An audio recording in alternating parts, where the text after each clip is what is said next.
स्वागत है आपका एच एजुकेशन हिंदी में। इस वीडियो में हम लोग मार्केटिंग एनवायरनमेंट के बारे में पढ़ेंगे। मार्केटिंग एनवायरनमेंट के इंपॉर्टेंस को जानेंगे और साथ ही साथ मार्केटिंग के इंपॉर्टेंस को भी समझेंगे। मार्केटिंग एनवायरनमेंट उन इंटरनल और एक्सटर्नल फैक्टर्स को कहेंगे जो ऑर्गेनाइजेशन के मार्केटिंग से जुड़े एक्टिविटीज को डायरेक्टली या इनडायरेक्टली प्रभावित करता है। और इतना ही नहीं, ऑर्गेनाइजेशन का मार्केटिंग से जुड़े डिसीजंस को भी मार्केटिंग एनवायरनमेंट प्रभावित करता है। सिचुएशन के बदलने के साथ साथ और समय के बदलने के साथ साथ मार्केटिंग एनवायरनमेंट में भी चेंजेस देखने को मिलता है। मार्केटिंग एनवायरनमेंट को दो भागों में बांटा जा सकता है।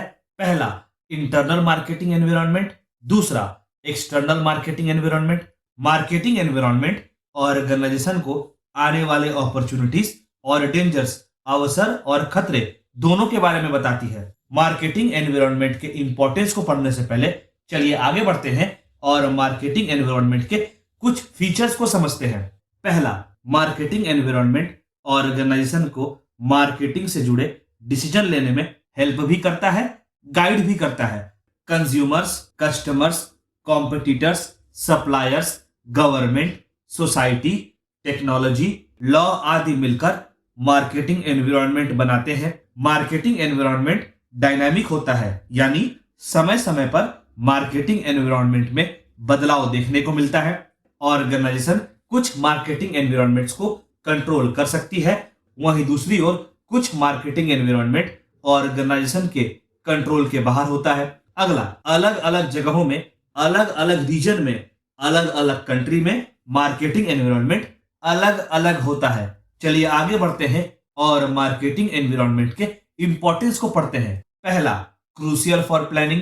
मार्केटिंग एनवायरनमेंट को एनालाइज करने से ऑर्गेनाइजेशन जरूरी रूल्स और रेगुलेशंस के बारे में जान सकती है, प्रेजेंट मार्केटिंग ट्रेंड के बारे में जान सकती है। इकट्ठा की गई जानकारी की सहायता से ऑर्गेनाइजेशन अपने प्रोडक्ट्स और सर्विसेज को प्लान कर सकती है और अपने प्रेजेंट प्रोडक्ट या सर्विसेज में, अपने वर्तमान प्रोडक्ट्स या सर्विसेज में जरूरी बदलाव ला सकती है और जरूरत पड़ने पर ऑर्गेनाइजेशन अपने प्रोडक्ट्स और सर्विसेज में इंप्रूवमेंट भी ला सकती है। अगला, अंडरस्टैंडिंग कंज्यूमर बिहेवियर। जब ऑर्गेनाइजेशन मार्केटिंग एनवायरनमेंट का एनालिसिस करती है तो उसे कंज्यूमर के वांट्स यानी इच्छा और रिक्वायरमेंट यानी आवश्यकताओं के बारे में पता चलता है। बिना कंज्यूमर के नीड्स और रिक्वायरमेंट्स को समझे ऑर्गेनाइजेशन कंज्यूमर्स के लिए बेस्ट प्रोडक्ट या सर्विसेज नहीं डिलीवर कर सकती। अगला, अंडरस्टैंडिंग कंपटीशन। आज के समय में कंपटीशन हर जगह देखने को मिलता है। कॉम्पिटिटर्स की तुलना में कंज्यूमर्स को बेस्ट प्रोडक्ट्स या सर्विसेज प्रोवाइड करके कंपनी कंपटीशन में बनी रह सकती है। अगला, अंडरस्टैंडिंग प्रेजेंट ट्रेंड। आसपास की दुनिया काफी तेजी से बदल रही है। ऑर्गेनाइजेशन के पॉइंट ऑफ व्यू से देखें तो कंज्यूमर का टेस्ट, प्रेफरेंस, प्रोडक्शन का टेक्निक, लॉज, गवर्नमेंट का पॉलिसीज आदि में भी तेजी से बदलाव देखने को मिलता है। यह सारे मार्केटिंग एनवायरनमेंट का पार्ट होता है। तो इस बदलाव को समझने के लिए मार्केटिंग एनवायरनमेंट को समझना जरूरी होता है। मार्केट में चल रहे लेटेस्ट ट्रेंड को स्टडी करके ही ऑर्गेनाइजेशन अपने प्रोडक्ट्स या सर्विसेज को अपडेटेड रख सकती है और मार्केट में चल रहे ट्रेंड के हिसाब से प्रोडक्ट्स या सर्विसेज को डेवलप कर सकती है। अगला, आइडेंटिफाइंग थ्रेट्स। कुछ फैक्टर्स ऑर्गेनाइजेशन के लिए थ्रेट का काम करती है और ऑर्गेनाइजेशन के ग्रोथ में रुकावट बनती है। तो ऐसे फैक्टर्स पर कड़ी निगरानी रखना बहुत जरूरी होता है और इस काम में मार्केटिंग एनवायरनमेंट काफी हेल्प करता है। मार्केटिंग एनवायरनमेंट के स्टडी से उन फैक्टर्स के बारे में जाना जा सकता है जो ऑर्गेनाइजेशन के लिए थ्रेट साबित होती है। थ्रेट किसी भी प्रकार का हो सकता है, जैसे कंज्यूमर के टेस्ट और प्रेफरेंस में अचानक चेंज आना, कंपटीशन का बढ़ना, रॉ मटेरियल्स या लेबर्स मिलने में परेशानी होना, गवर्नमेंट के पॉलिसी में आया सडन चेंजेस आदि। अगला, आइडेंटिफाइंग अपॉर्चुनिटीज। थ्रेट के साथ साथ मार्केट में कई अपॉर्चुनिटीज यानी अवसर भी मिलते हैं। अगर ऑर्गेनाइजेशन अपना ध्यान मार्केटिंग एनवायरनमेंट में बनाए रखती है तो ऑर्गेनाइजेशन को जरूरी अवसर भी देखने को मिल सकता है, उपयोगी अवसर भी देखने को मिलेगा, जैसे ऑर्गेनाइजेशन के लिए नया टेक्नोलॉजी का आना, ऑर्गेनाइजेशन के अनुसार किसी पॉलिसी का बनना आदि। अपॉर्चुनिटीज ऑर्गेनाइजेशन को अपने गोल्स को, अपने ऑब्जेक्टिव्स को अचीव करने में हेल्प करती है। अगला, इनोवेशन, टेक्नोलॉजी मार्केटिंग एनवायरनमेंट का पार्ट होता है। अचानक टेक्नोलॉजी में बदलाव आने से ऑर्गेनाइजेशन पर इंपैक्ट पड़ता है, तो इसलिए मार्केट में चल रहे लेटेस्ट टेक्नोलॉजी के हिसाब से ऑर्गेनाइजेशन को अपने आप को अपडेट रखना होता है, जिसके लिए नए टेक्नोलॉजी को फॉलो करना जरूरी होता है, ताकि अगर टेक्नोलॉजी में कोई बदलाव आता है तो इसकी जानकारी ऑर्गेनाइजेशन तक पहुंच सके। इससे ऑर्गेनाइजेशन अपने कंपटीशन में बनी रह सकती है।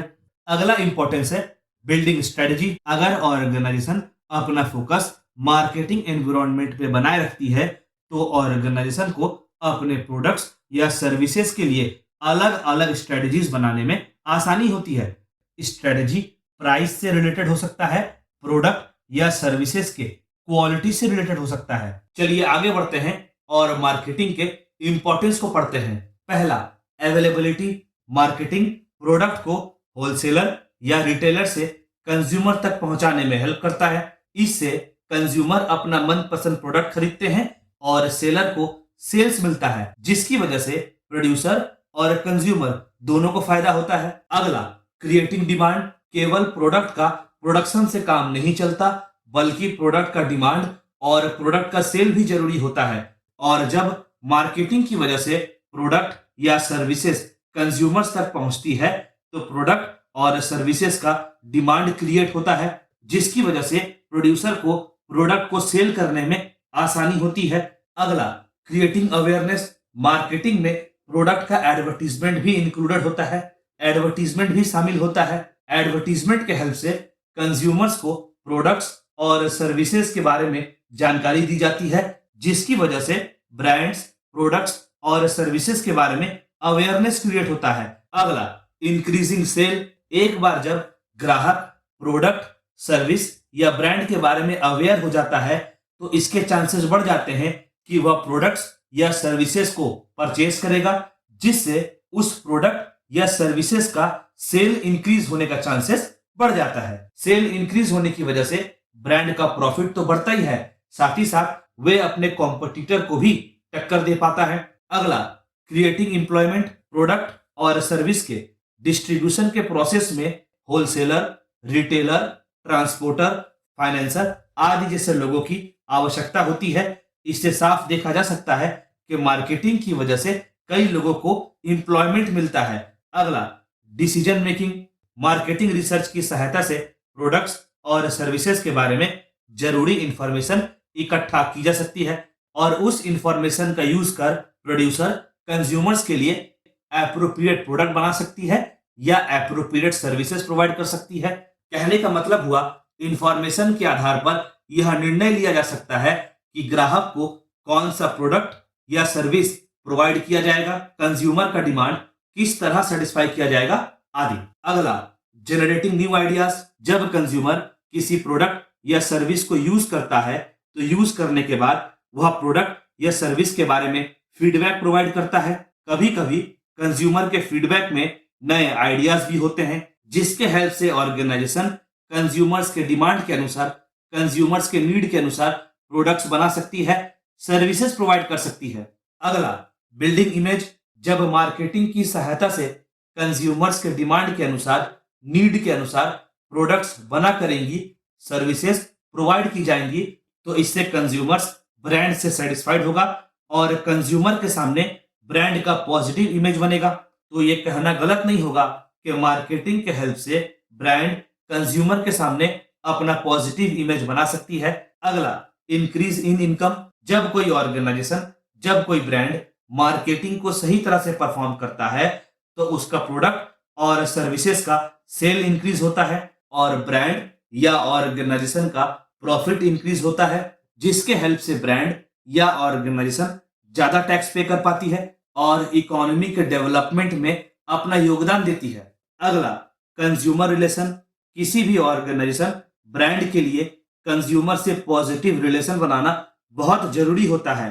मार्केटिंग के हेल्प से ब्रांड या ऑर्गेनाइजेशन अपने कंज्यूमर्स को नए प्रोडक्ट्स और सर्विसेज के बारे में इंफॉर्मेशन प्रोवाइड करती है, इसके अलावा कंज्यूमर का रिएक्शन, फीडबैक, सुझाव आदि के माध्यम से प्रोडक्ट और सर्विसेज में जरूरी चेंजेस भी लेकर आती है, जिससे प्रोडक्ट्स और सर्विसेज कंज्यूमर्स के हिसाब से रेडी कराया जा सके, अवेलेबल कराया जा सके।